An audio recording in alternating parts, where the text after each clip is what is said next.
ಲಾಭದಿಂದ ಶುರು ಮಾಡಿದ್ರೆ ಲಾಭದಿಂದ ಎಂಡ್ ಆದ್ರಿಂದ ವಾಸ್ತು ಪ್ರಕಾರ ಒಳ್ಳೇದು. ಇವತ್ತು ನಾವು ಮೆಟ್ಲು ಬಗ್ಗೆ ಮಾತಾಡೋಣ.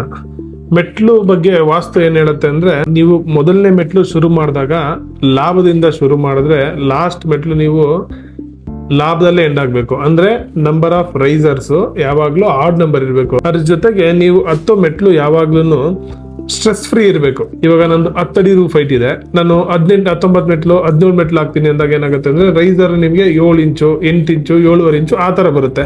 ಹತ್ತೋದಕ್ಕೆ ಡಿಸ್ಕಂಫರ್ಟ್ ಆಗಿರುತ್ತೆ. ಜೊತೆಗೆ ವಯಸ್ಸಾದವ್ರ ಮನೇಲಿ ಇದ್ರೆ ಅವಾಗ ಅದು ಹತ್ತೋದಕ್ಕೆ ಆಗಲ್ಲ, ಅವ್ರಿಗೆಲ್ಲ ಮಂಡಿ ನೋವು ಅಥವಾ ಇಂಡಿ ನೋವು ಪೈನ್ ಬರುತ್ತೆ. ಸೊ ಕಂಫರ್ಟಬಲ್ ಆಗಿ ನೀವು ಯೂಸ್ ಮಾಡ್ತೀನಿ ಅಂದ್ರೆ ನಾರ್ಮಲ್ ಸ್ಟ್ಯಾಂಡರ್ಡ್ ಆಗಿ ರೈಸರು 6 ಇಂಚ್ ಇರಬೇಕು, ಟ್ರೇಡು 10 ಇಂಚು, ಇದು ನಾರ್ಮಲ್ ರಿಕ್ವೈರ್ಮೆಂಟ್.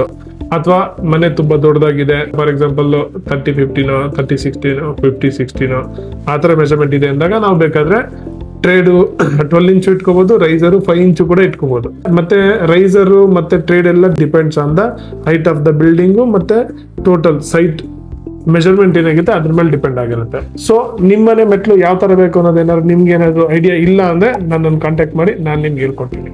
Thank you.